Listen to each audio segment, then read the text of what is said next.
of COVID-19 Wow. to the degree that we could project it. Yeah, I know. And it was a projection, and I get that. Wow, that's just ouch. I didn't realize that we would still be that far down under the coaster. That's our bread and butter on that one. Okay. All right. I just had that. And with that, I'll make a motion to approve the consent calendar. And we are asking for a combined motion to approve the minutes for the regular board meeting of July 16th and then the consent items 1 through 21. Is that your motion, Jim? Yes, it is. Thank you, Mr. Chair. There, a second. Edson. Who was that second? Second by Edson. Edson. Okay, thank you. Okay, as a reminder, I'll read off each board member and ask for their vote. On the combined motion of board member Jim Desmond, seconded by board member Joel Edson, to approve the minutes of the regular board meeting held on July 16th, 2020, and consent items 1 through 21. Board member Bapatal, how do you vote? Aye. Board member Drucker? Yes. Board member McNamara? McNamara, aye. Board member Desmond? Aye. Board member Edson? Edson, yes. Board member Franklin? Board member Jenkins? Aye. Board vice chair Feller? See, Board chair Krantz? Yes. So on the combined motion of board member Jim Desmond, seconded by board member Joel Edson, to approve the minutes of the regular board meeting held on July 16th, 2020, and consent items 1 through 21, motion passes with all board members present voting yes, with the exception of board member Franklin absent. Okay, thank you. Moving on to other business items 22 and 23. In this first one, Greg Wellong, the procurement and contract administration manager, will review item number 22.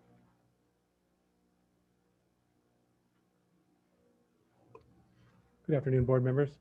We do have a visual items to pass out. For those that joining over the phone, these are our new banks, our cardboard banks that we're passing out that has the new Charger locomotive as the front engine. Yeah. All right, so we'll get started with the presentation.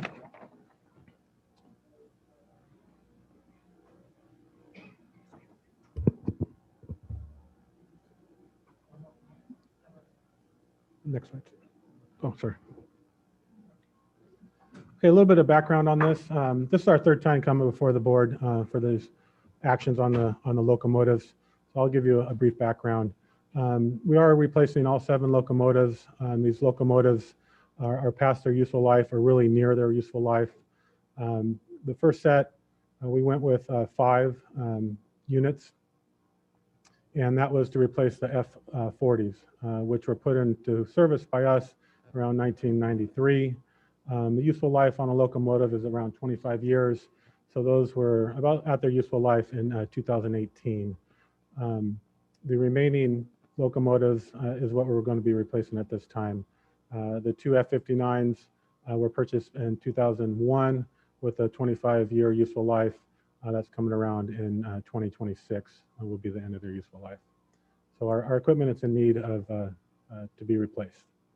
On June 21st, 2018, the board did approve the purchase of the 5 locomotives. This was in a total amount of roughly $37 million and was replacing the 5 F40s, which were the oldest in our fleet. We did actually also have the option to purchase 4 additional locomotives, and a little more background on that as well.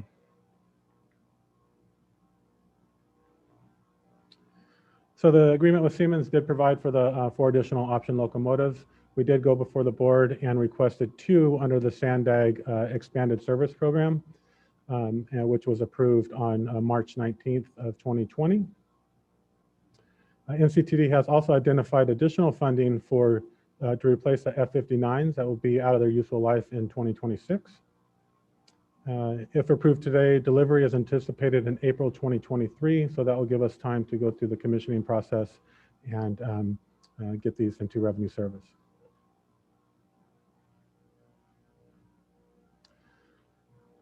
Proposed funding for the last two locomotives, we're looking at roughly around $15 million for the two. The funding is coming from 4 different sources. 3.5 million will be coming from FY20 Transportation Development Act funds. 3.7 million will be coming in FY21 for the state rail assessment, the SRA funds. 4 million in FY22 from SRA funds, and another 4 million in 23 from SRA funds. So we do have funding available and identified for this purchase. This is the 2 that came in last month.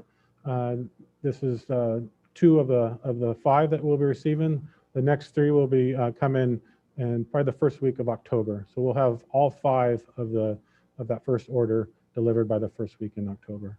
And we're going through the commissioning process on these 2, and we'll be doing the same on the next 3. So with this, we're making a recommendation to authorize executive director to negotiate and finalize change order number 6 to ordering agreement 18055 to multi-state locomotive master agreement 1401 DPIT with Siemens Mobility with the authority to issue full notice to proceed for the purchase of the final 2 locomotives in the amount of $226,079. And with that, I open it up for questions. Thank you, Anthony. Do we have any telephonic comments? No, sir. All right, any board questions?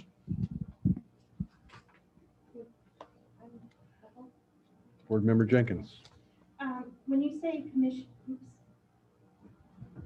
When you say commission process, that's preparing the equipment for service? What do you mean by commission? Take it. You want to take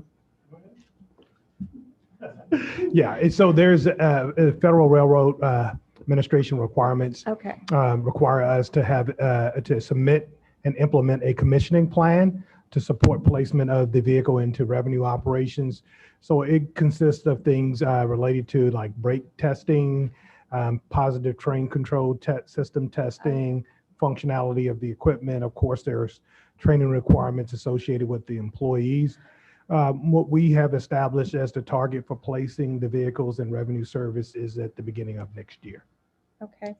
And then my next question is the useful life of the newer equipment longer than the older equipment or not necessarily? No, it's it's roughly the same. Okay. That's the FTA kind of guidance over Okay. 25 years. This is guidance. Okay. And then just to clarify, one of the things we've talked about in the past is these are more environmentally friendly than our current equipment also. Correct. We are Okay. going from this series of equipment is tier 2. The last 2 locomotives are tier 2. We're purchasing tier 4 locomotives. And if you remember, the first 5 that we purchased replaced our tier 0 locomotives. So, Can't get and, lower than that. okay. And tier 2 is better than tier 4? No. Tier 2 is the current technology for the Current. last 2. Okay. And the highest standard now is tier 4 technology. Okay. Got it.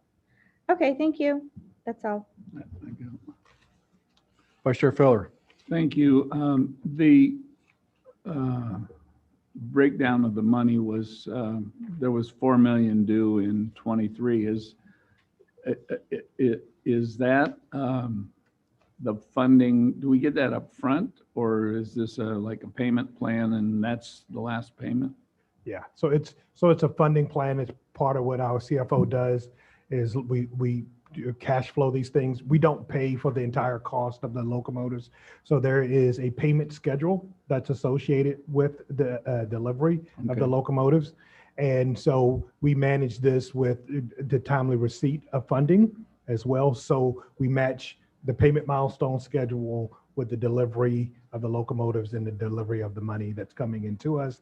And there are instances sometimes where the grant maybe will be a few months later that we would cash flow it, and then as soon as the grant comes in, pay ourselves back. Okay. Nobody else will. I'll make a motion. We go ahead with this. Okay, is there anybody on the phone that has any questions or comments? I actually have a question. This is Director Edson. Okay, Thank you. So circling back a little bit about Director Jenkins' question with regard to the environmental friendliness of the tier 4 versus the tier 0 and tier 2 that were replaced. How much cleaner are they? I mean, what does that mean to the people living along the rail line?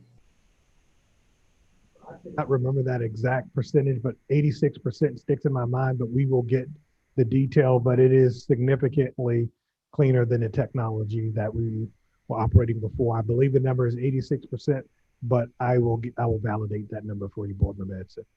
Thank you very much. And with that, I'd be happy to second the motion. okay.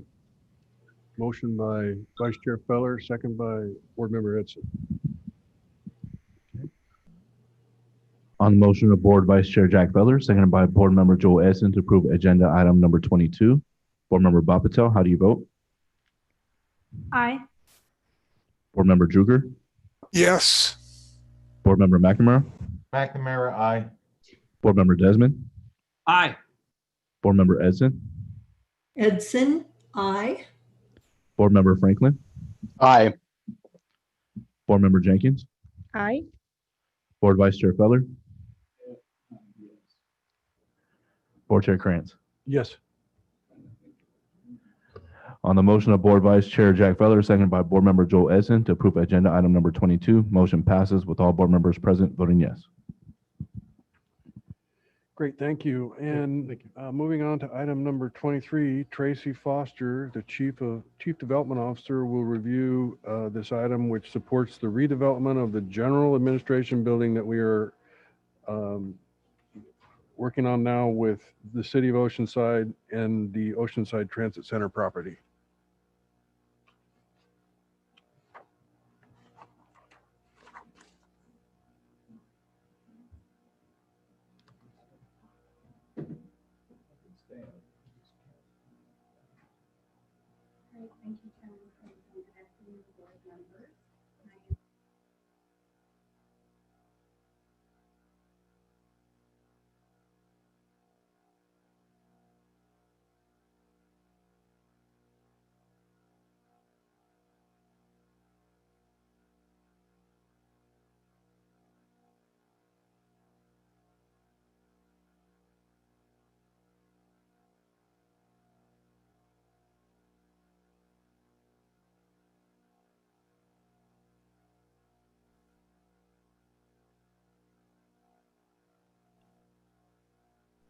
Hello out there.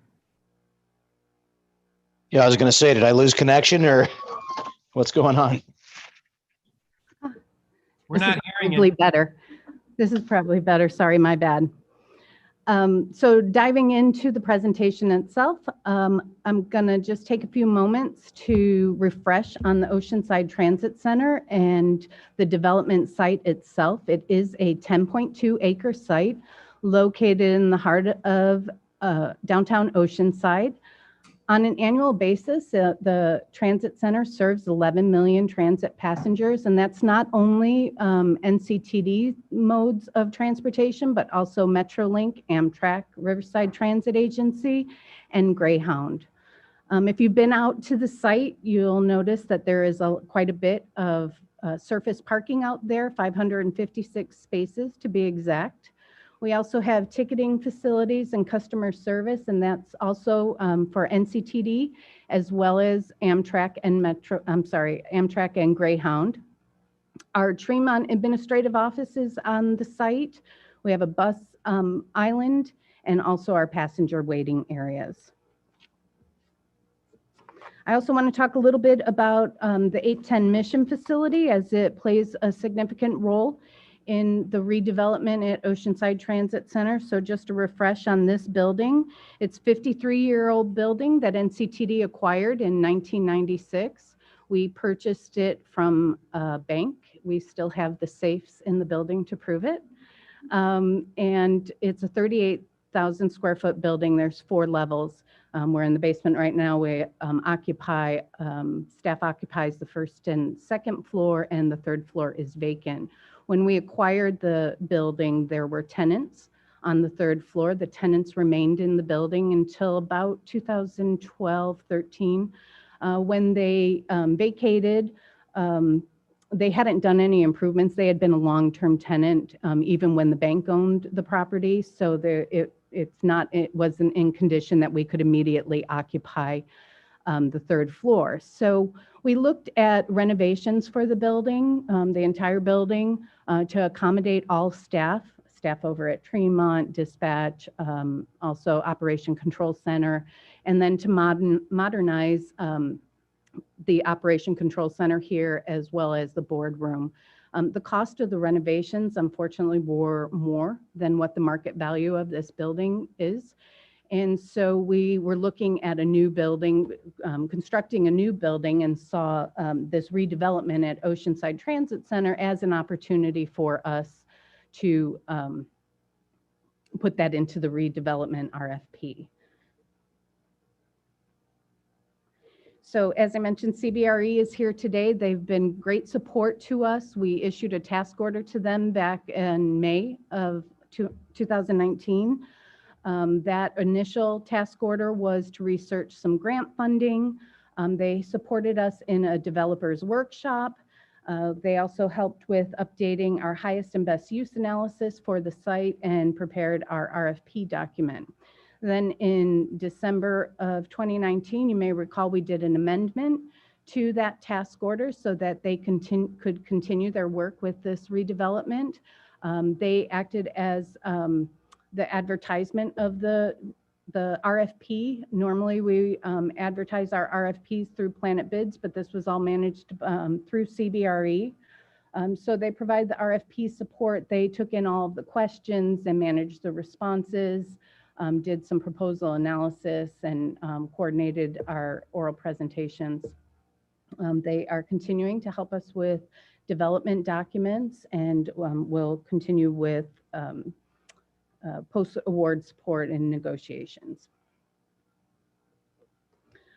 Other redevelopment support has been the City of Oceanside. From the get-go, we have been working with them very closely and have aligned ourselves with this RFP and with the redevelopment vision. We've talked through the zoning with the city. Currently, the site is zoned as transportation, so we wanted to give clear direction to the developers up front. And so we were having all of these conversations up front. The city vision and goals were well communicated. The city graciously participated in our developers workshop, and also in the source selection committee and with the review of the RFPs. So some of the goals and requirements that we included in the RFP, these are NCTDs. We obviously want to replace our parking, and so that was a requirement. The requirement for a new general administrative office at Oceanside Transit Center, a 40,000 square foot building, 3,000 square feet for ticketing and customer service. And again, that's for NCTD, Greyhound, and Amtrak. Additional goals of NCTD is to have a long-term revenue stream in the form of a ground lease. Relocation of our bus island. Currently, it is located on the northern end of the site, and the distance between the bus island and the platforms is quite a long walk for people. So we wanted to shrink that and have the bus island be closer aligned to the platforms.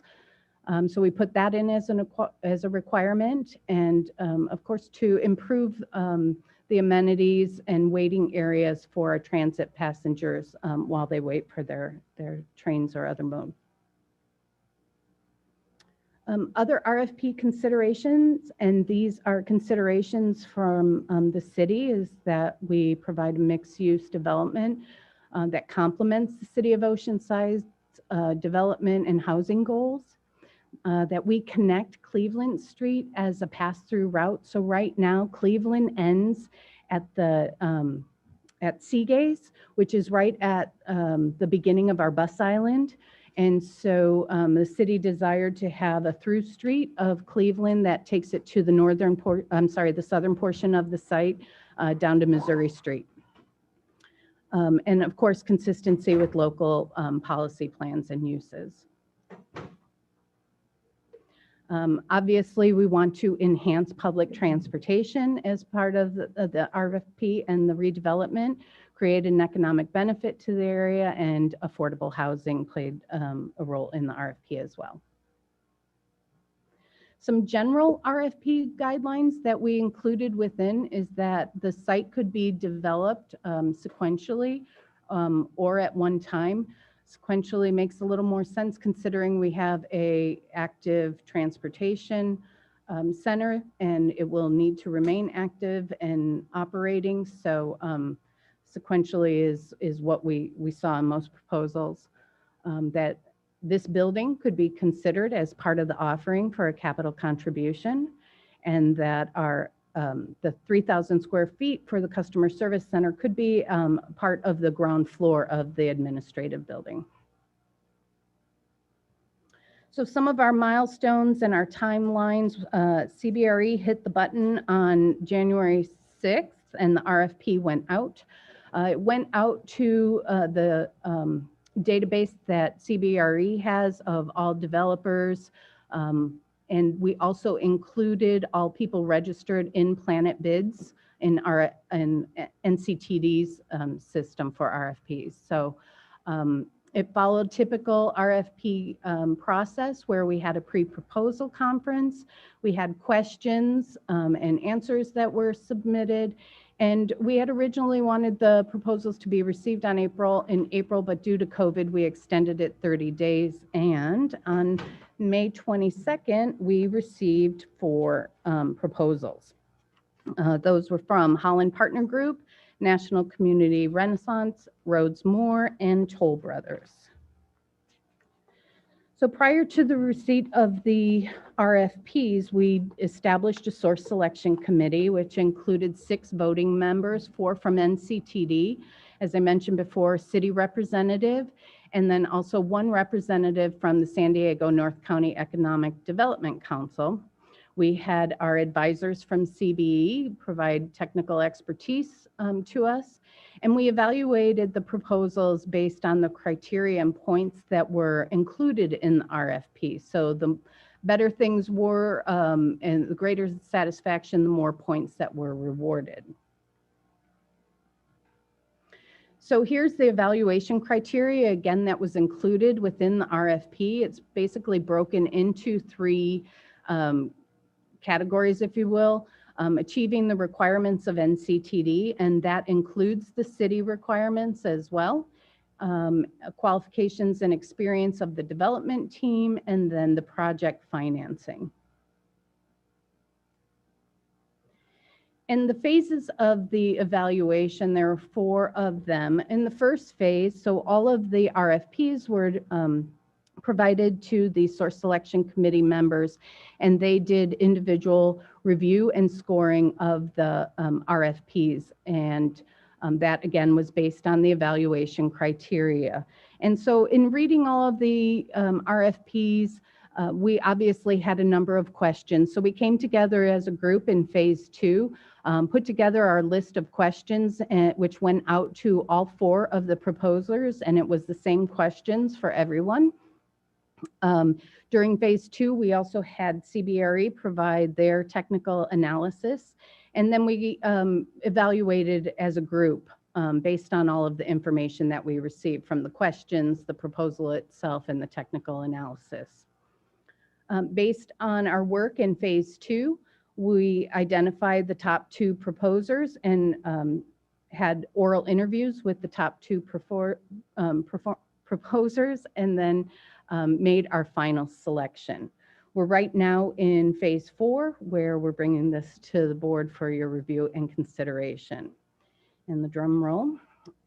Toll Brothers was the highest ranking proposer, and we selected them due to a number of things. One being their financial strength. They boast a $10 billion balance sheet. Could easily finance this project without external resources. They had a thoughtful and deliberate approach to entitlements on their team of for the development, they had resources from the FTA. They have resources from that had experience with regulatory agencies and had a well thought out process for working through the entitlements. And of course, the benefits that they provide to both NCTD and the city of Oceanside. So some highlights and some benefits of the proposal to NCTD. They offered a 50,000 square foot building. If you'll recall, our requirement was just 40,000 square feet. 4,000 for a ticketing center. Again, our requirement was only 3,000. They were considerate and thought about the parking needs of NCTD employees with the new administrative building being located at the development site and included 160 spaces for NCTD.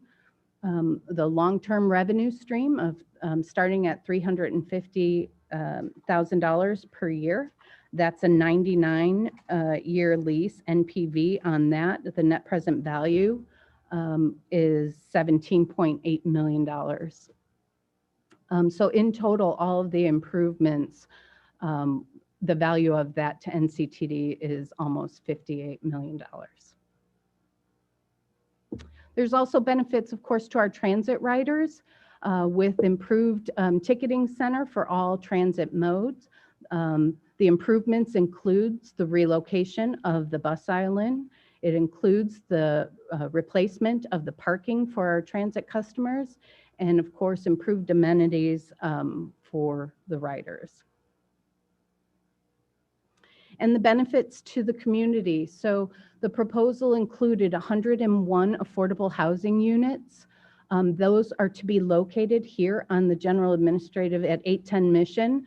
They would redevelop this site to accommodate the 101 affordable housing units. 547 market rate units. Those would be located at the OTC development site. Improved public spaces, that includes a community center and a public plaza, and a significant amount of real estate taxes to the community. So our next step is to enter into an exclusive negotiation agreement with Toll Brothers. The ENA is generally, and this is in accordance with our board policy 33 as well, is generally up to 18 months.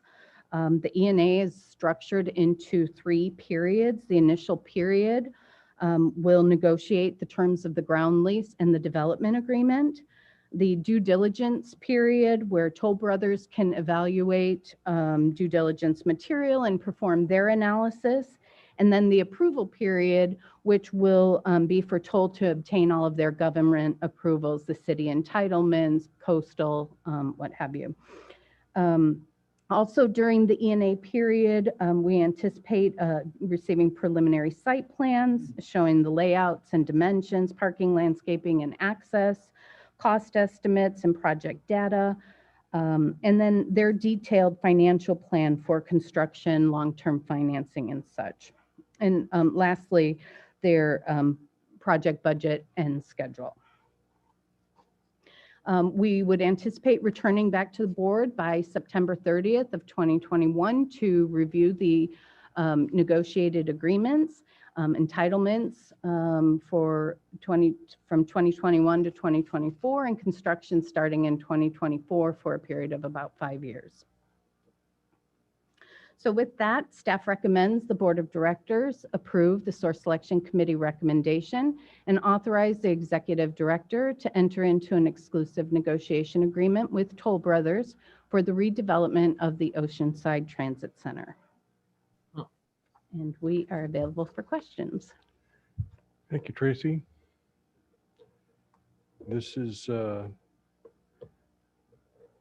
really exciting to see, and I recognize there are still a lot of steps that we need to go through, but it's really great to see projects like this advancing. The percentage of affordable in the project is significant, and I think that overall it's going to be an excellent transit-oriented development project, so I look forward to it. Are there any questions from other board members? This is Joel Edson. I have questions. Okay, Joel? So Tracy, thank you for the presentation. And also I'm happy to see this TOD project move forward. But you mentioned the 101 affordable housing units. I missed the location. Did you say they're located separate? They're segregated from the other market rate units? Yeah, all of the market rate units will be located on the Oceanside Transit Center site.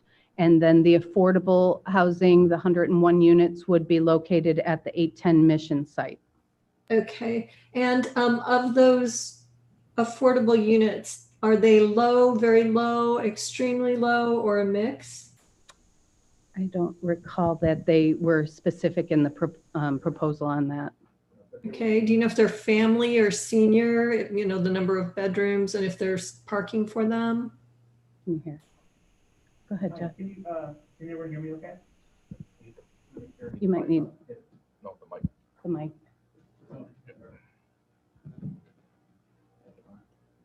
All right. Hi, this is Jeff Bryan, Senior Planner.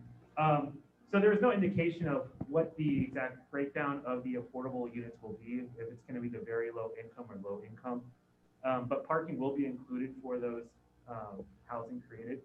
And additionally, there will also be programmatic elements geared specifically for those residents as well. So in addition to affordable housing, what was proposed was also some element of a full spectrum approach. I'm really struggling to hear you. Could you speak into the microphone a little more? Go ahead. Yeah, I'll just take it back. All right. Sorry, thank you. Okay. So what I was saying is that ultimately there was no actual breakdown in the proposal of what's going to be towards very low income or just low income. But there will be, it is designated for affordable, so anyone under that 80% of AMI. And it's also going to include parking at the affordable development, as well as amenities specific for those residents. So it's going to be something of a full spectrum approach as well. Great, thank you. Mr. Chair, I got Desmond here. I got a couple of questions. Board Member Desmond. Thank you. On the parking spaces, I think I understood there was about 500 parking spaces or something like that at the transit center now. And maybe you said this. I saw a slide that said there's going to be 160 spaces for staff. How, are we still going to have about 500 spaces for people using the Sprinter or the train? Or Yes. or, Yes, there will be the replacement, the full replacement of the parking that exists today, which is 556 spaces. And then in addition to those 556 spaces, there will be 160 spaces for the administrative office and NCTD employees. Okay, and I know you got the vice mayor sitting there of Oceanside, but the have they okayed the 810 Mission site for residential? Because instead of, it's prime commercial spot. I'm just curious, is that already gone through the, I don't know, Oceanside has been favorable to that? They have, again, been walking hand in hand with us on this, and we're part of the source selection committee, and there were no issues that were raised. Okay, and the 810 Mission site, that's the site that you're in right now, is that correct? Okay, Mm-hmm. And I guess just to me, it seems like, you know, with being, you know, affordable housing and things like that, that affordable housing would probably do better at the transit site itself. I mean, if you're talking about people that, you know, low income, having that transit opportunities would be, and I realize 810 is probably within walking distance of the transit center, but it just seems like affordable housing and transit centers are better, work better together than having the affordable housing offsite. But that's just a comment on my part. Thank you. Okay, any other questions or comments?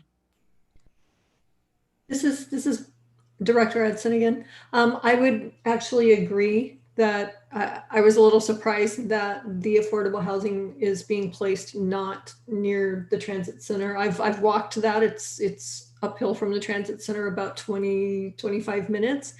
So it's just interesting that it's not segregated or not placed near the transit center. Thanks. If I could follow up, if that's not in stone, I think it would be preferable. I think it'd be preferable if you can still work it out to maybe have half the I don't know. I guess you have to make it all work at one site, but it seems to make more sense. And if that's still something that can be massageable, to put the affordable housing at the transit center makes more sense.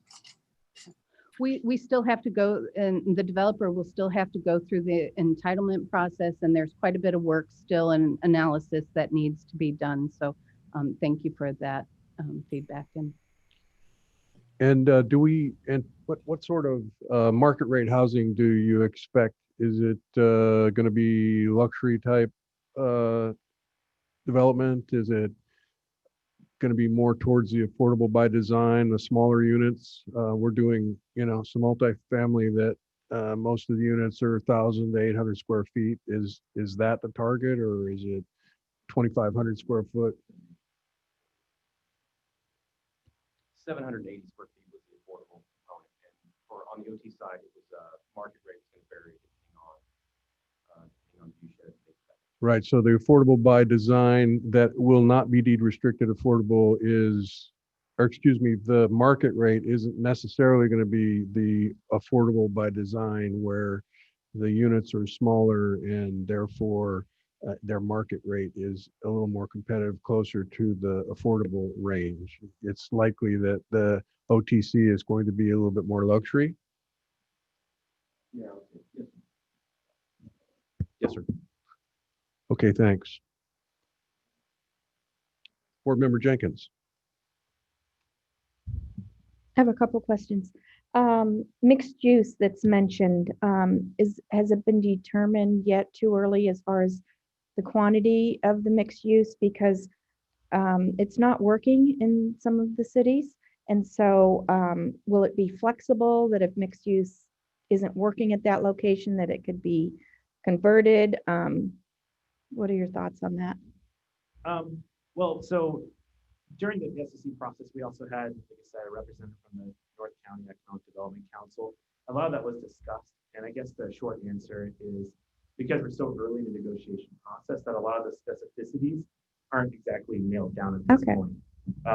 What we presented today was more or less the high notes of what was proposed. And so in terms of the exact square footage of mixed use hasn't necessarily been drilled down.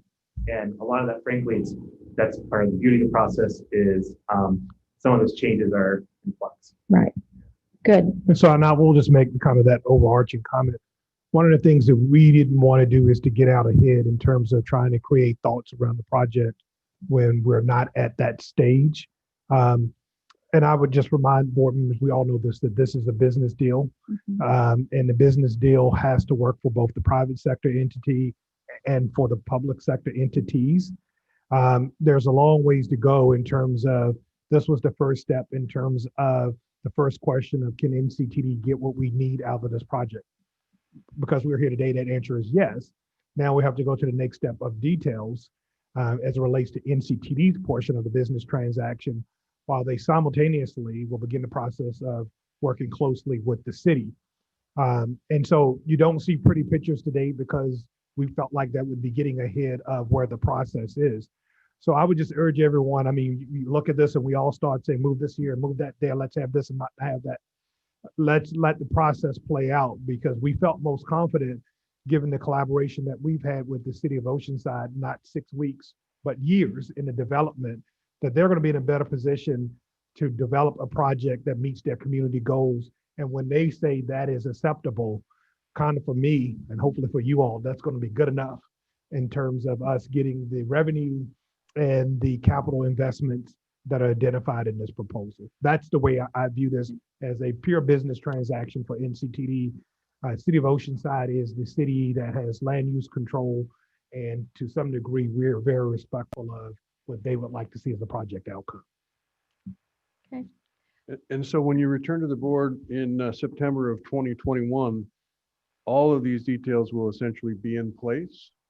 We'll have a more, because we'll have all of the terms of a development agreement, we'll have all the terms of a ground lease, to bring to you. So yes. And so what I'm wondering is these comments that we're hearing and this feedback that you're getting, is it gonna be too far along to incorporate some of this kind of feedback that you might get? So I think what you're pointing towards is in terms of the city's process, because the questions that have been raised are really questions more towards the city's process and not really the process that and tracking areas that we're going to be per se focused in on. That's true. And so what he's asking is when we come back, will the city have gone through their process? It will not be completed. No. Yeah. So remember what I'm saying is we've now gotten it down to one firm. We're going to do our negotiations with them around the core terms that are important to the district. Then they have to get past that hurdle. Then they are going over to the city's process. I think the feedback that the board members are giving in terms of development are really feedback towards the city of the city that we of course will memorialize, and I'm sure there are people from the city who's watching this to hear that feedback. But again, we view that as the city's process because they are the ones in control of the land use. Well, and the board, I think every one of us is very sensitive to these issues related to affordability of housing and the need for more housing. And so there's, for me, a lot of anxiety around questions like that. I see this as close to 20% is what we're talking about now, which is pretty good from where I sit. But in the meantime, we're going to get an agreement, and we're going to, and then it's going to go through the entitlement process with the city of Oceanside. And so then Jack will get the chance to weigh in, and his team and the city of Oceanside. And I think that they will likely be raising some of these very same issues that we're raising right now. So that's a good thing. Vice Chair Feller.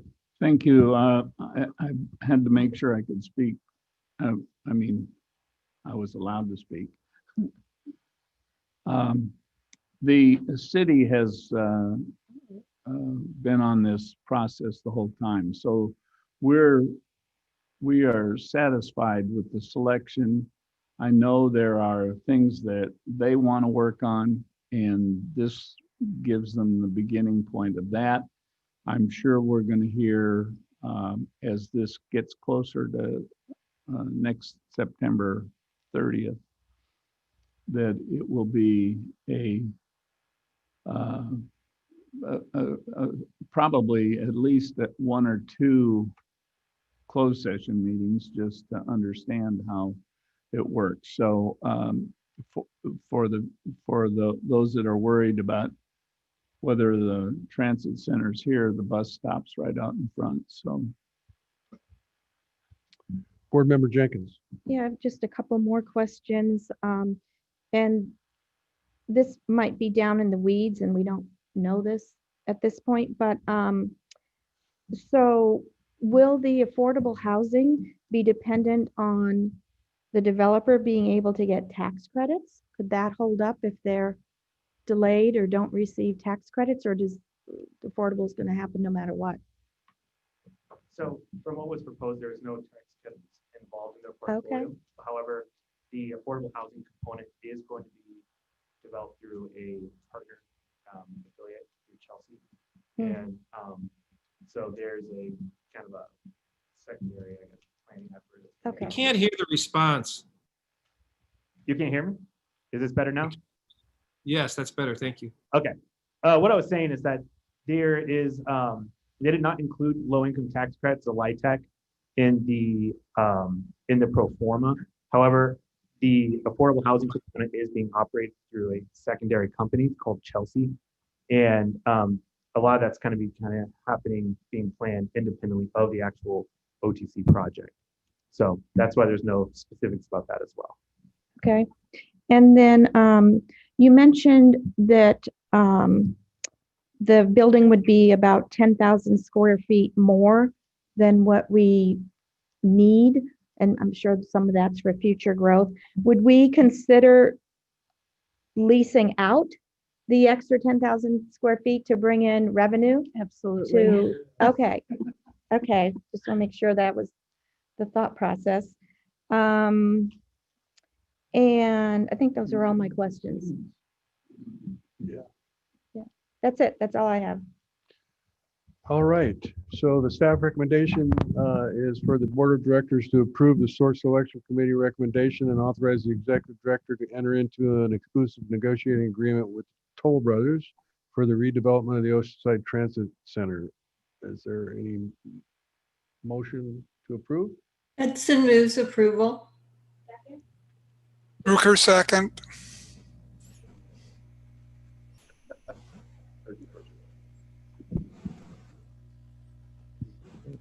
On the motion of Board Member Joel Essen, seconded by Board Member Sharon Jenkins to approve agenda item number 23. Board Member Bob Patel, how do you vote? Aye. Board Member Drucker? Aye. Board Member McNamara? McNamara, aye. Board Member Desmond? Aye. Board Member Edson? Edson, aye. Board Member Franklin? Aye. Board Member Jenkins? Aye. Board Vice Chair Feller? I believe I have to recuse myself.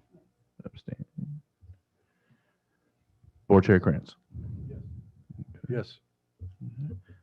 On the motion of Board Member Joel Edson, seconded by Board Member Sharon Jenkins to approve agenda item number 23, motion passes with all board members voting yes, with the exception of Board Vice Chair Feller abstains. Okay, thank you. Sorry, Jack. I was supposed to announce it.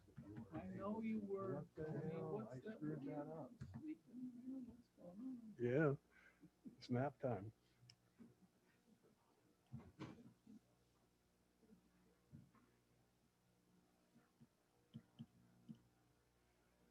Should have highlighted that too.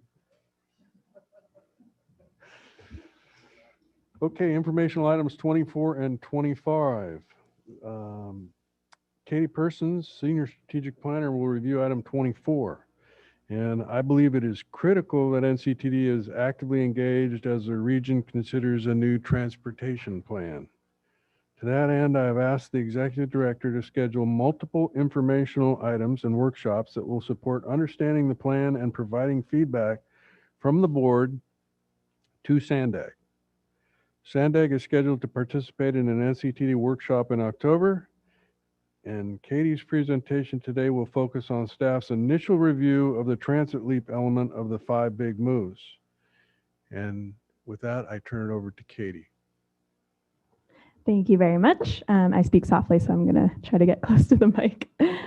So today we've put together a few slides to summarize our thoughts on the regional plan vision and frame some of the key questions to consider as we move through the regional plan process.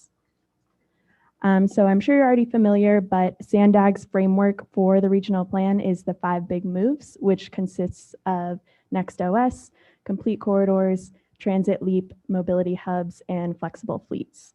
So today's presentation will focus primarily on transit leap, although there are certainly elements of the other moves that are relevant to NCTD's operations. So on the screen here, you'll see the map provided as part of the summary report for the vision of the 2021 regional plan. It includes 4 main transit modes, which are commuter rail, light rail, Next Gen Rapid, which is a bus rapid mode, and special projects. So NCTD referenced a few documents while we were developing some initial questions and recommendations for SANDAG.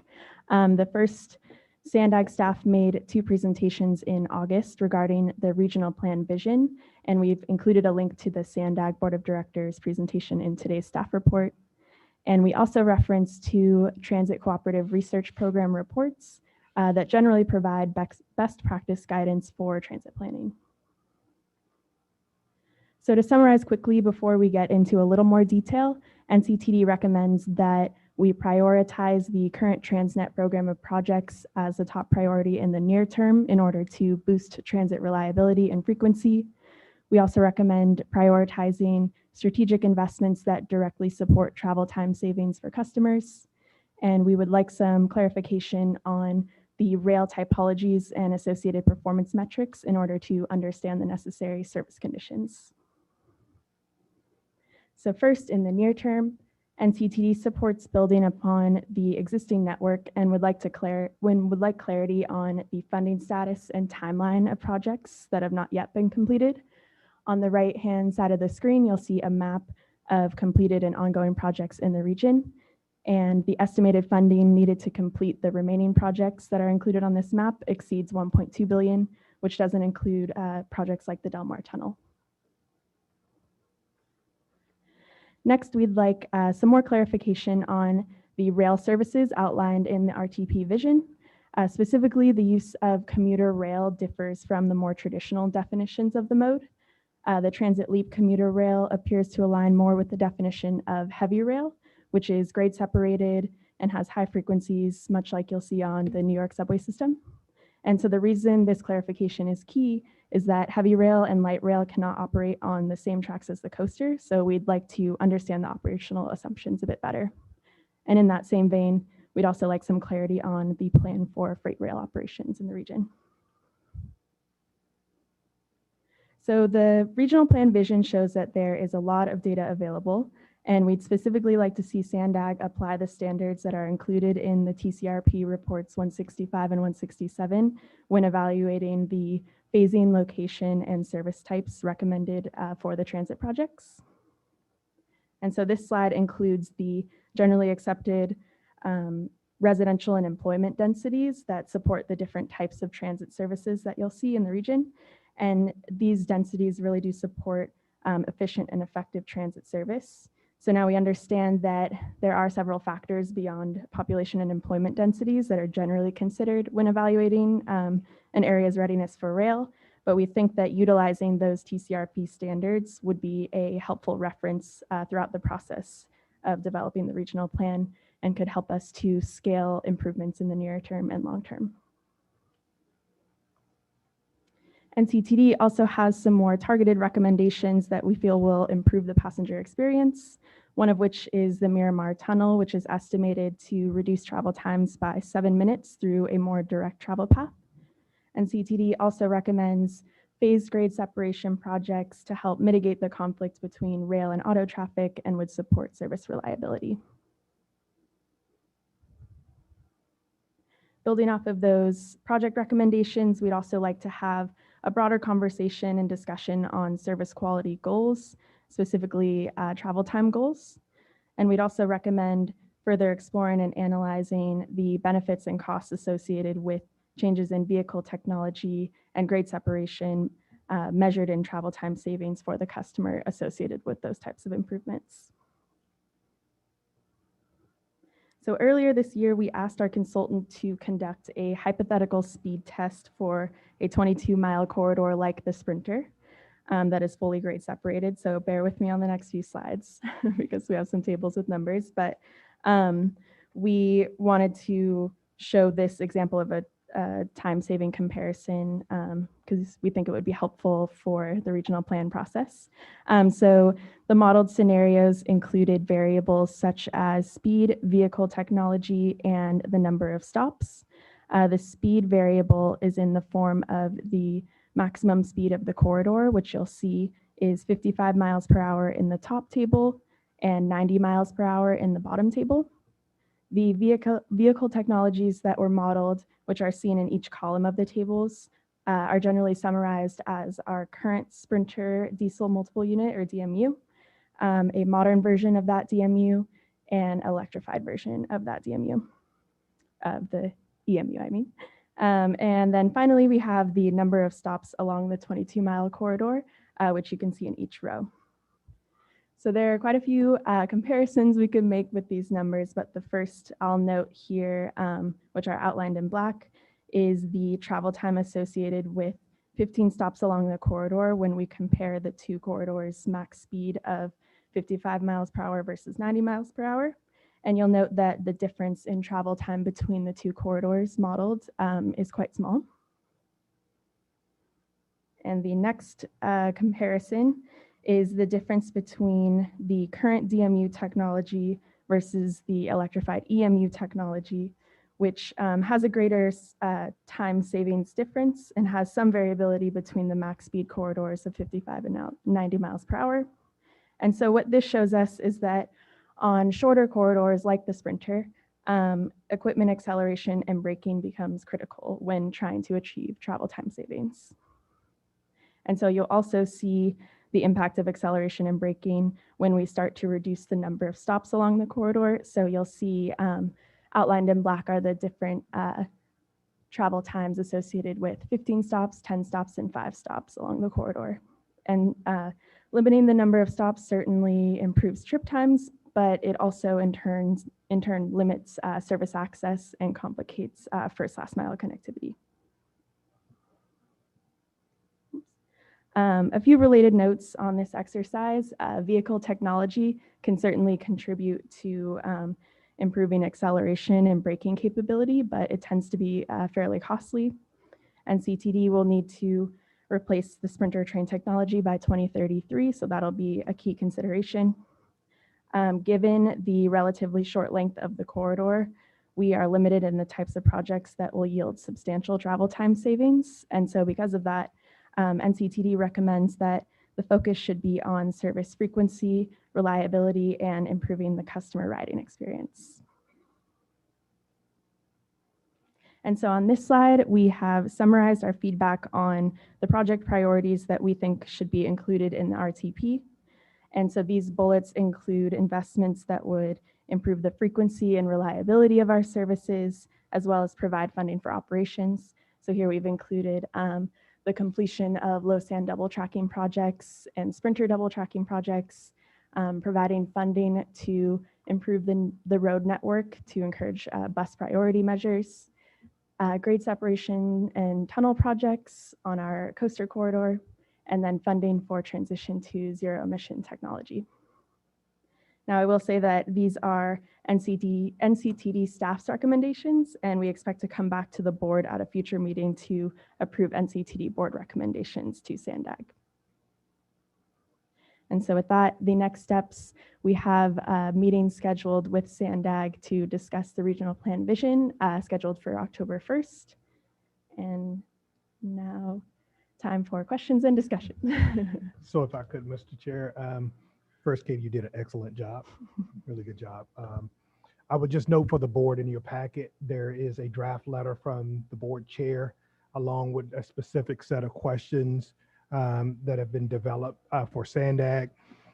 What we wanted to do, based upon the feedback that I've gotten from the board chair, was to set the framework so that the board could acquire additional information from SANDAG, specifically related to things like the schedule for the RTP approval, as well as key milestones, as well as addressing some of the specific detailed questions that Katie highlighted in this presentation.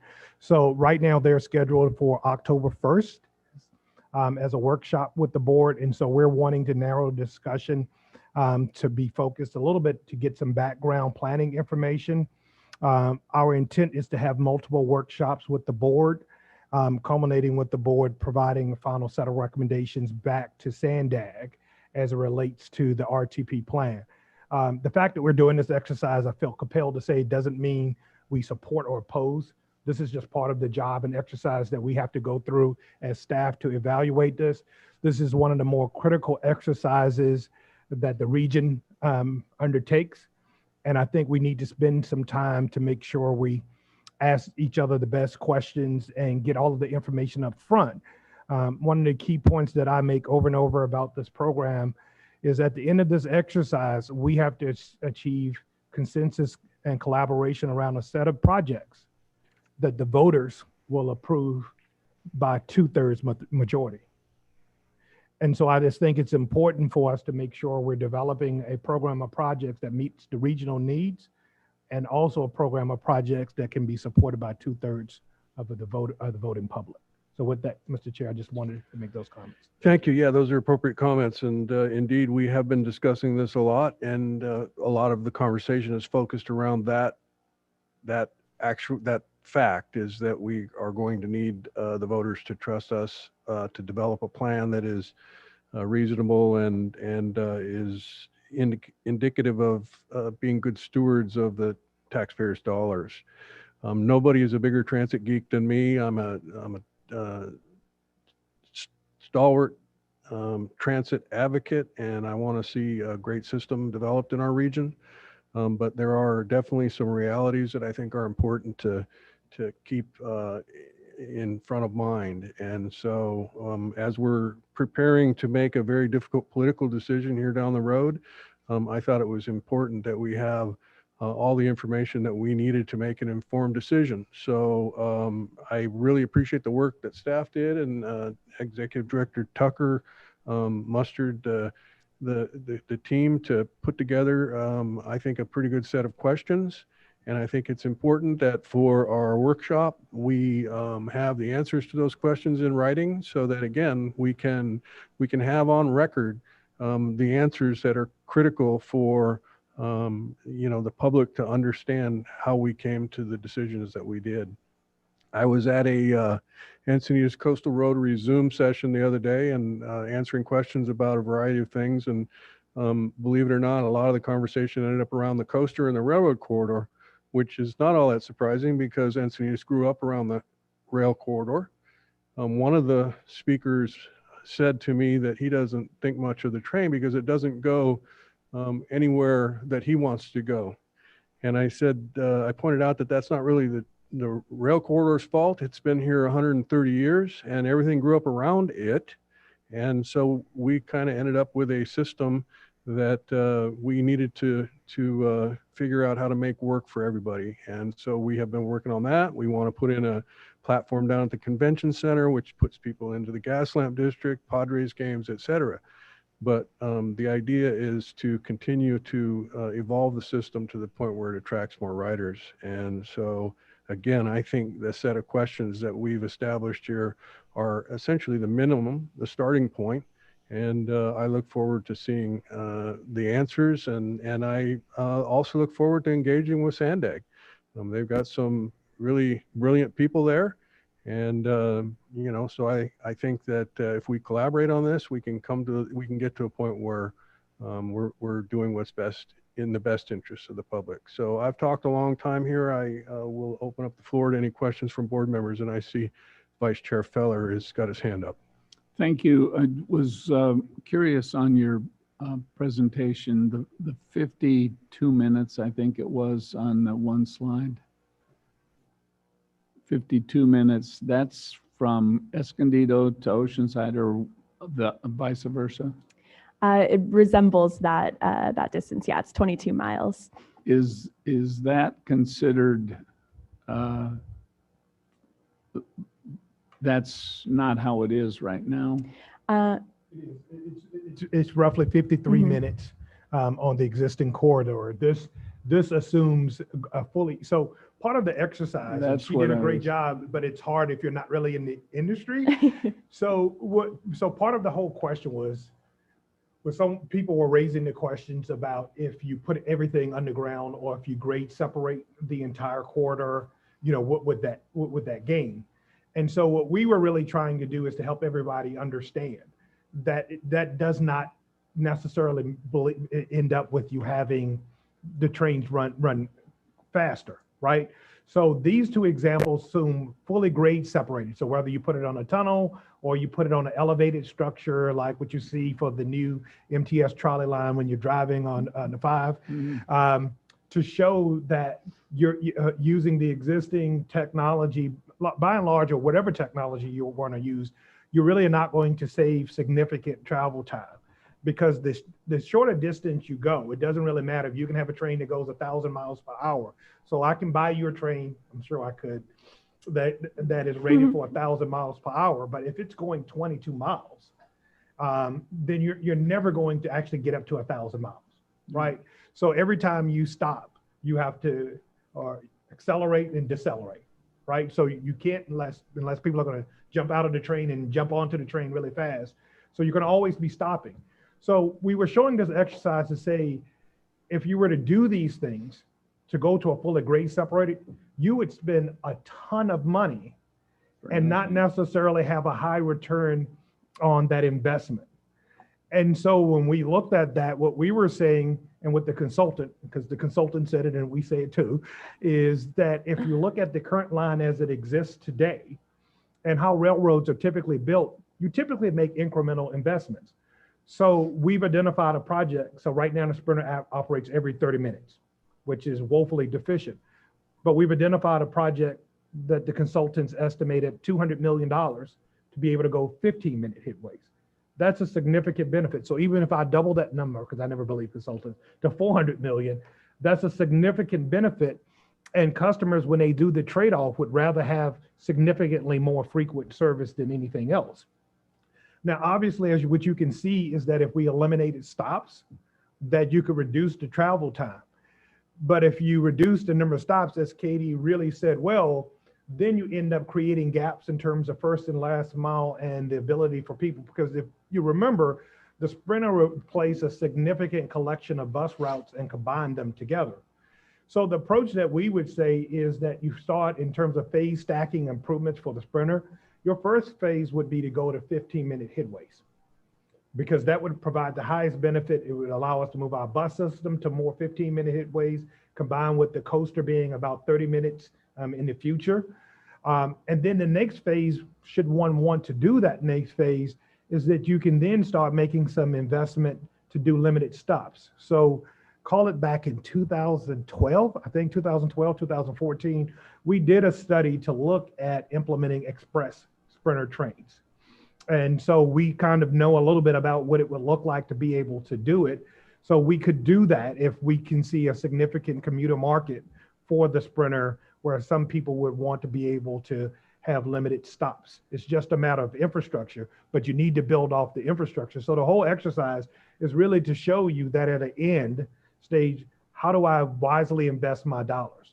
And what we're saying is, as you can see, putting this underground or above ground, changing the technologies, you could spend a whole lot of money, and your customers would have been much more happy if you spent a whole hell of a lot less money and gave them the frequencies and the other benefits. I think what I was trying to point out is the convenience of grade separation is more for the community it's passing through. Yes. And yes, they're nice to have, and the horn doesn't blow, and the things that people that live around them would like, but I never have thought it would save time. I was really questioning how Hassan thought the train would get here in 7 minutes when we first heard about it. So this is a good explanation. I appreciate that. Board Member Jenkins. I have a couple of questions. On page 3, you mentioned about the best practice guidelines. Is that our best practice, or is that a federal best practice, or is it what is it? So it's the Transit Cooperative Research Program.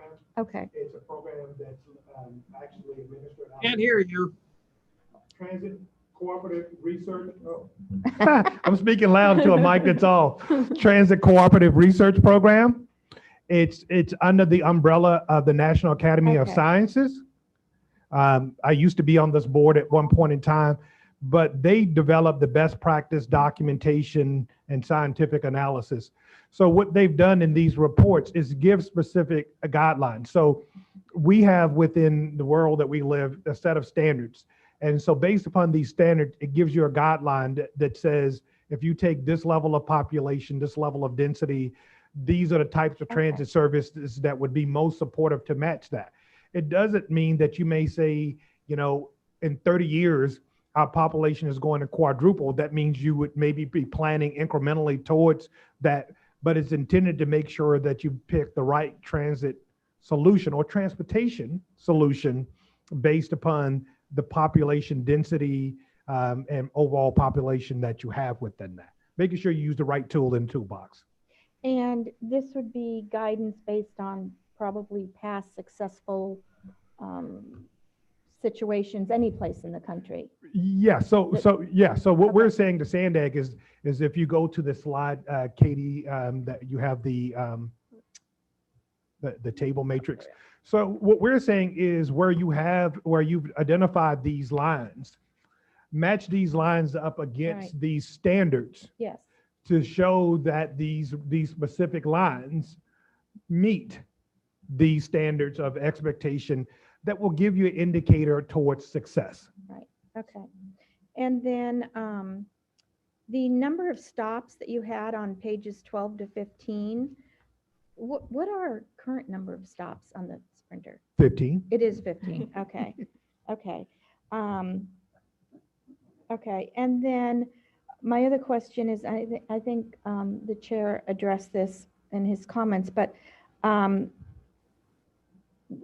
curious, were we asked to collaborate and provide this information, or are we doing this so we're part of the long-term process? So much of the analysis that we presented was analysis we had already developed and shared with SANDAG. They've been included with our studies.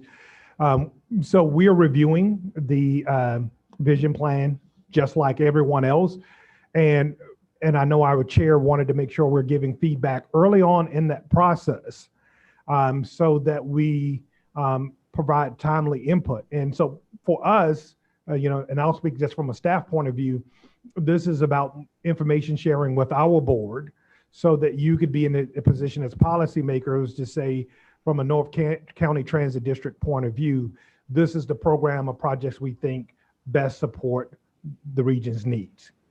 Okay. Thank you. Board Member Drucker, do you have any questions? Board Member No. Jewel? Board Member Bhat Patel?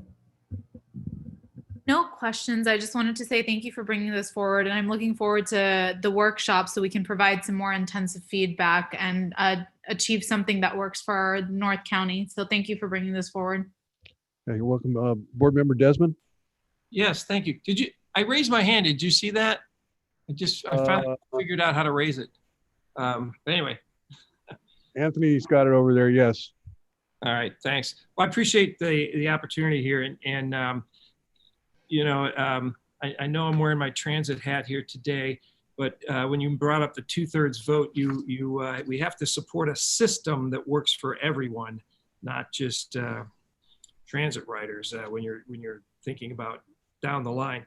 But I did want to ask, or maybe be part of the questions. In the SANDAG presentation, they're talking about, and it's not very clear, but a potential Sprinter line that comes somewhere out of San Marcos and goes down Palomar Airport Road and then loops back up to the transit center. Since we have them up for this workshop, are you looking at a different workshop for that, or is that something we could include in this one for the vision of that potential line and even the feasibility of that line that's down Palomar Airport Road? So, Board Member Desmond, we do intend to ask additional questions around that. That's kind of it's within the overall questions we have about the commuter rail lines. Is for example, if you take that rail line that's proposed, we'd like to see some analysis around it based upon the best practice information that we have within our industry to help us understand if that alignment is supportive of and could handle a rail service. Right now, we don't operate a bus line on that corridor with significant services because there's not been a history of significant ridership on the corridor. And so we are wanting to understand it. So that will be an area of exploration for us and for the board. I don't think in terms of this upcoming workshop, the first workshop with SANDAG, that we're going to be able to cover everything. What we're wanting to do is to go into a phased learning process and discovery process so that we can get as much information as we can. I'm sure there are going to be some instances of questions that we're going to ask SANDAG that they're going to tell us that they're not yet there in that process. And that's where we want them to tell us kind of when will they be at that process so that we can kind of know that's when we need to have them come back. So our intent, again, is the first workshop is just the first workshop, is that we're going to have significantly more workshops, some with SANDAG, some led by NCTD separately. So we intend to have robust discussions around all of those services. I'm going to ask this question on October 1st. Okay. So, and then I would even suggest that we potentially, with what we have, to do our own analysis, because from what I've seen out of Sandag, there is no analysis, and so I think we should probably do our own, feasibility study or something to that effect on this, because this is a costly portion of the route that I don't know is justified or not, and quite frankly, the analysis is kind of weak coming out of them. But anyway, okay, I appreciate the effort and look forward to the workshop. Yeah, and let me follow up your point, Jim. We have the Metropolitan Planning Organization is proposing this plan, and in this region there are not just one transit agency but two, and we have a fiduciary obligation to do analysis on what is being proposed, because we have made significant investments in a system that's already pretty well down the road. And as I mentioned, we manage a corridor that was built in the 1880s. So there have been huge investments. And the question about how this new plan is going to impact our existing infrastructure and our existing transit systems is pretty critical. And I don't know what they're doing at MTS, but I think that there is no more critical time for transit in the North County Transit District area than now, and this conversation that we're having around the 5 big moves. So yeah, we're going to ask a lot of questions, and the credibility with the taxpayers is pretty critical. And so we better have a plan for how to transition from the current Transnet approach to this new idea, because I don't think as much as I abhor the requirement for a 2/3 majority, it is the reality that we're faced with. So we've got to come up with a program that is going to pass muster with the voters. So I was going through the various board members, and I think I'm on to board member Franklin. Do you have any questions? No, thank you for the presentation and the good discussion. My questions have been answered. Okay, thank you. And Mayor McNamara? I don't really have any questions, but I do really want to applaud your efforts in working with Sandag. I totally agree. This is going to be a huge lift for the entire county. And we really need to kind of get it right. Not just the fiduciary, but also just the actual plan itself. So I not to throw a stone at Sandag, but I kind of like having our experts involved in this process. Kind of back up a little bit of Supervisor Desmond's comments. I feel like we have some of the transportation professionals, or a lot more of the transportation professionals involved in this process. So again, I applaud your efforts. Thank you. Thank you. Okay, there are no votes required at this time. This is an informational item. Matt, thank you to your team. Thank you, Katie, for the presentation, and I look forward to the workshops ahead. Okay, moving on to item number 25, Sean Loofborough, the Chief of Safety, and Yoon Park Lynch, the Chief Financial Officer, are going to review this item.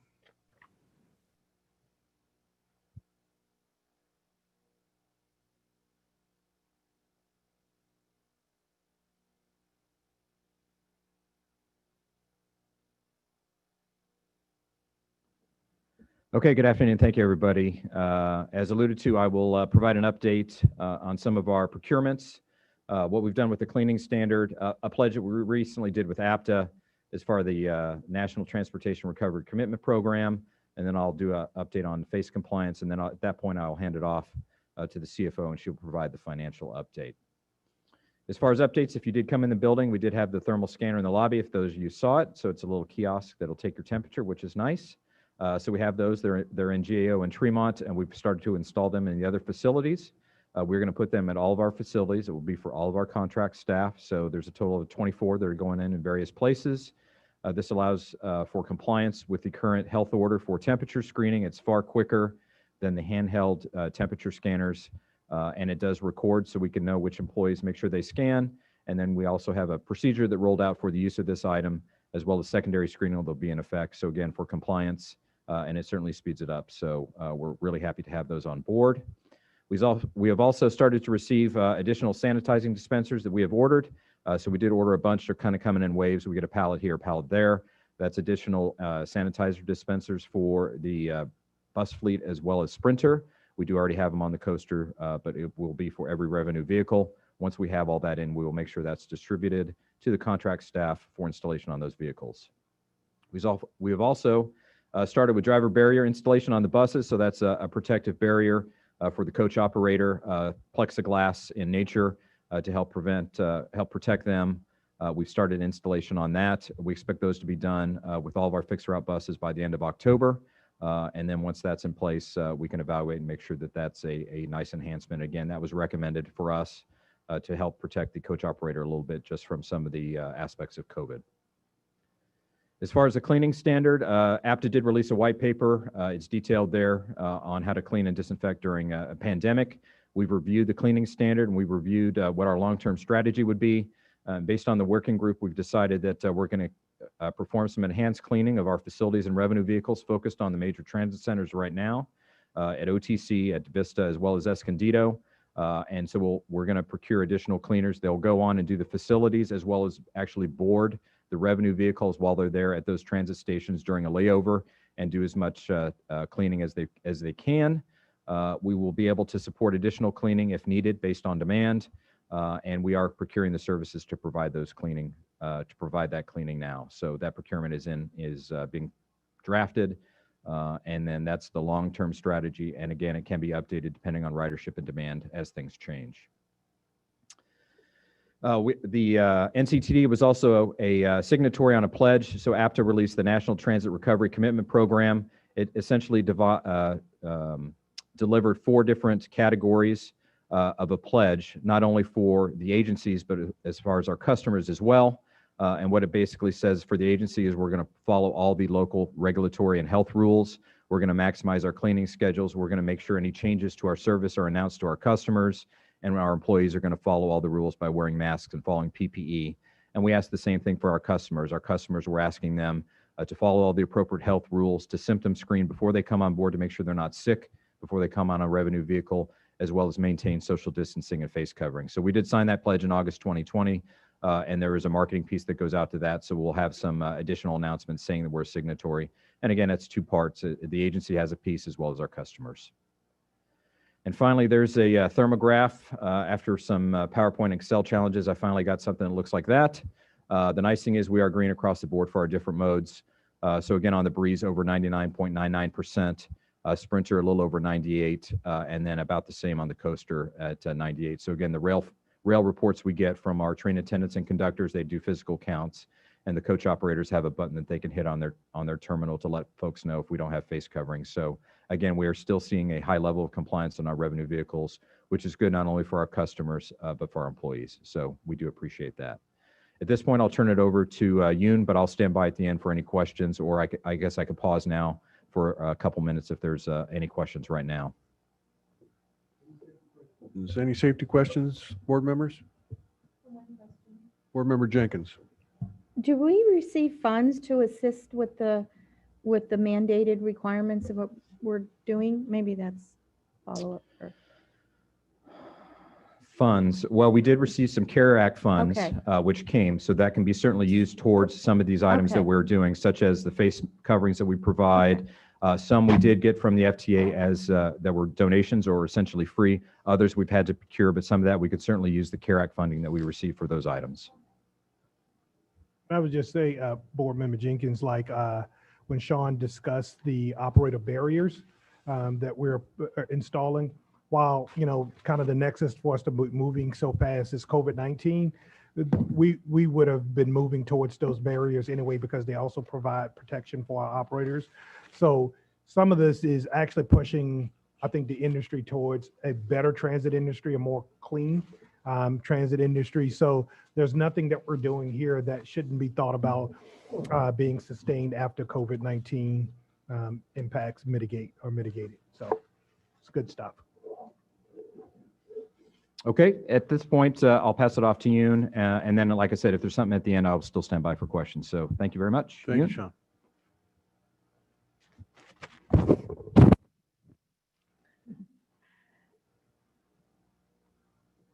Good afternoon, board members. I will be providing a financial update on the state of the finances for the district. But before I go to any specifics on NCTD, I just wanted to provide some context on the economic environment that we live in today. You follow the news and along with the other board presentations that you attend for your cities and for Santa, this is probably something that you've already heard before, but just kind of wanted to provide some context on where we are today. Santa publishes on a regular basis the state of unemployment for the county based on their last report that was published on August 19th. That was the most recent presentation before we made this presentation for you guys. The unemployment for the county remains at around 14%. So if we put that into context on how we were back in 2010 when we're in the peak of the Great Recession, that was at 10.3%. So 10.8%, sorry. So you can see that we are at a significantly higher unemployment rate than we had back in 2010 when we thought it was the worst economic situation in years. So we have far exceeded that unemployment rate. Also, in a June 22nd report from Morningstar, they have predicted that the gross domestic product for the U.S. will fall around 5.1% for 2020.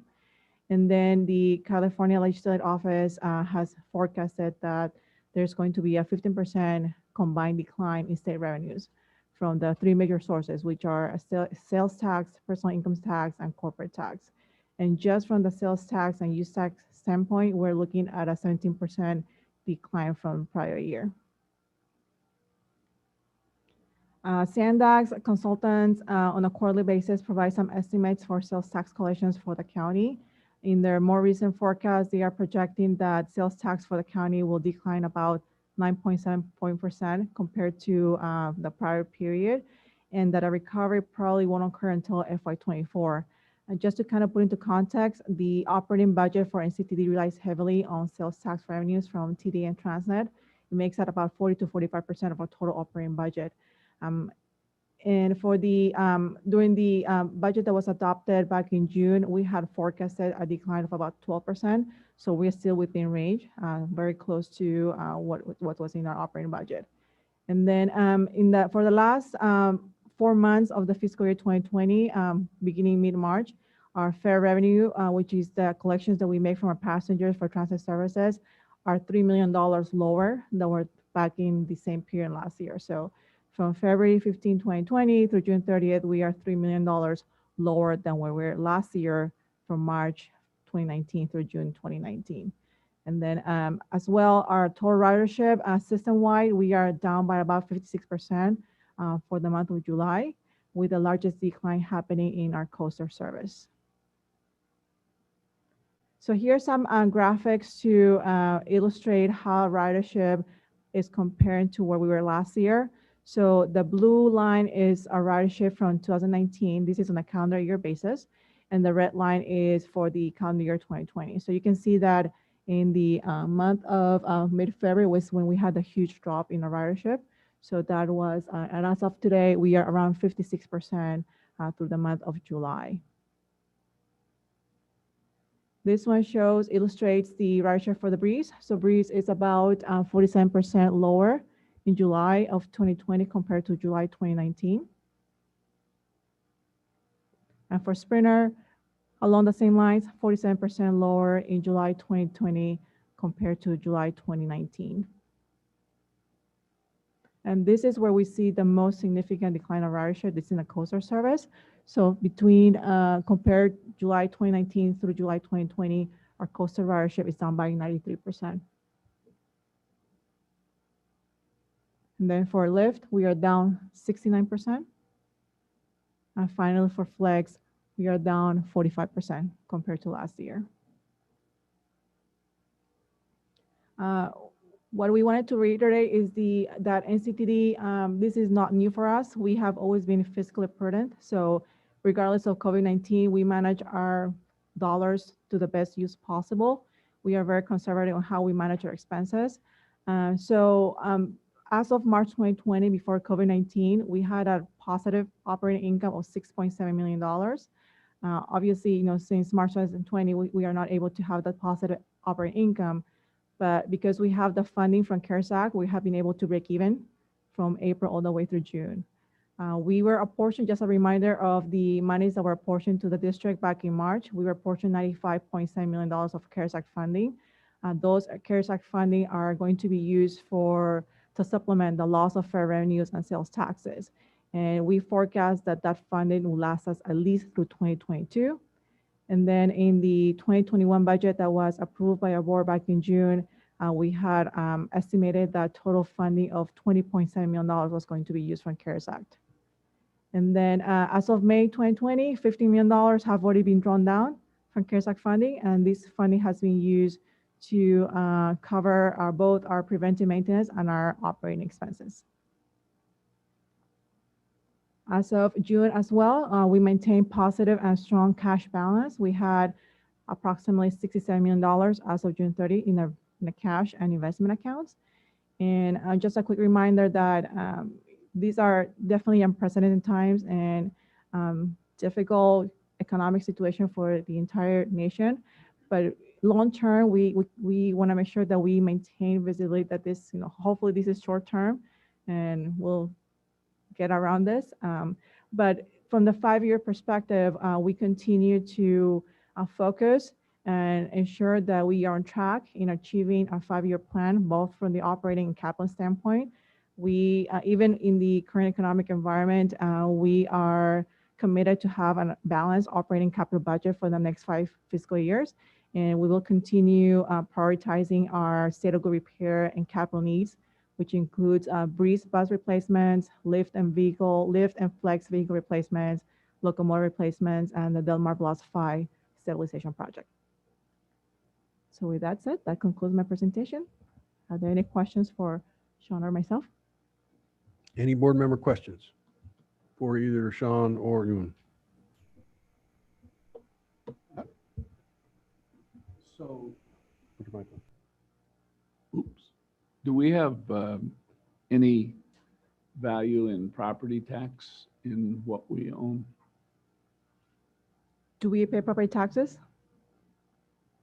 I mean, is there, if we don't pay, I guess that's, my question is, that is the only tax that you left off, I think, of what's failing right now. Right. So we don't get any revenues from property No. taxes. No, okay, not through any No. leases or anything No. like that. Okay, thank you. Okay, well, ridership is clearly not experiencing a V recovery. So it looks like a bit of an L, and I hope we can see some improvement in that soon. The forecast for the economy isn't great, so we need to keep the battens hatched, the hatch battened, or whatever the saying is there. Yes. All right, thank you both. Thank you.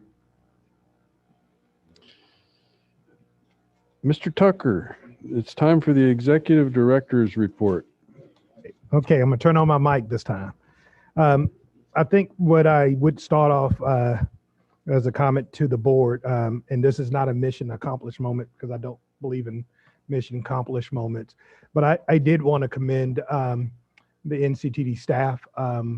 I've watched the staff work really diligently through the COVID-19 time frame and watched the team come together and remain super duper focused in on achieving NCTD's mission. There are so much activities that have been advanced during this period of time. We kind of came together as a team to say we were going to really try to focus in on prosperity. Recovery is a step, but prosperity is where we want to be. And I just want to mention a couple of things to you guys that maybe will go under the radar if I don't mention them enough. But if you think about the trade corridor enhancement program that's going through, hopefully for CTC approval, that's the program of projects that funds Del Mar Bluff 5, construct a convention center station, does phase 1 on the San Diego, which I call the Fairgrounds Bridge projects, a $200 million program. At the beginning of the year, there was no identified source of funding. We worked collaboratively with BNSF, developed a program, a project. It got significant interest from the state, worked closely with SANDAG, and that's been submitted. as a project, and it was ranked as the #2 project within the state. It's $202 million. Yes, we're going to have to bring some skin to the game. We're going to be about 23% of the total project cost, but that's a significant achievement if we're able to get that fully approved and into construction. If you combine that with just the item you saw today in terms of Oceanside Transit Center project, which has an estimated value of $550 million plus, you get to $750 million just like that, a potential economic activity that we're trying to see going forward in the future. And if the board reflects a little bit over the last few months of the number of items that you've approved in terms of bus replacements, there's a press release that's coming out where we're going to be moving, and I know Damon probably has the answer off the top of his head, from an average age of our fleet around 11, 12 years to dropping that around to 3 to 4 years. And then if you think about our locomotives, and for some of you who've seen the current locomotives, that if you stand on one side, you can see the other side. And if you're on the inside, you can see the tracks sometimes. That by the time that we get to 2023, we probably will have the average age of around 1 to 1.5 to 2 years on that fleet. And we'll have completed the overhauls of all of the cars and cabs. So that is really significant. We have a lot of ways to go, but I did want to commend the staff because they have busted their butts. And in fact, I think in some instances, they almost worked me to death during this period of time as they were really focused in on accomplishment. So I wanted to pass on their appreciation from the executive director to the staff for the work that they've done during this time. Well, I thank you for that. And I would speak on behalf of the whole board and say thank you as well. And your team has really done a tremendous job. And I know for me, it's been a little frustrating because whenever I see a list of essential workers on, TV or in the media, unfortunately, they have a tendency to leave off transit operators. And that breaks my heart because I know we've got a group of people out doing some very essential work, transporting essential workers who basically have no alternative but to ride transit. So to the folks in the field, I express my appreciation. So thank you very much. Yep. Are there any other board members? I'm not finished yet. Oh, I'm sorry. You tired of me already? You shouldn't have taken so long on that one. Couple other things. I do want to introduce Robert Calix. He's in the back of the room. You want to come on up? Maybe they can see you if he comes up. Will that happen, Anthony? Okay. Robert is our new Chief of Planning, Innovation, and Strategy. Comes to us from LA Metro. I think it's been his entire career at LA Metro, more than 20-something years plus.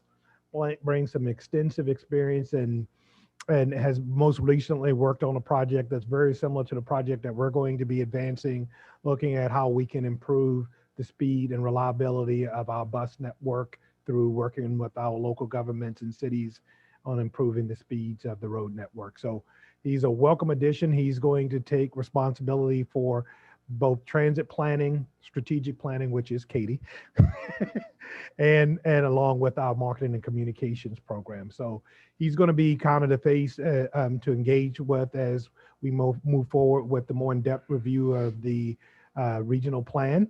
And he is more than qualified to be able to bring the board through the process. Very Did good. you move down Thank you, here? Rob. Yes, I did. Just live less than 3/4 of a mile right here on Pacific and Sportfish. Very Drove good. the whole district looking for a place, and I ended up just 10 blocks from here. That was a good choice. The last thing before the chair loses patience with me is MTS and NCTD. We're going to collaborate on a Fare Free Day on Election Day. And I know there's going to be some information coming out about that, but I wanted to share that information with the board. Election goes for 4 days. Well, we're going to do one day. Thank you. All right. Any board member reports, comments, or correspondence? I do. I do, please, sir.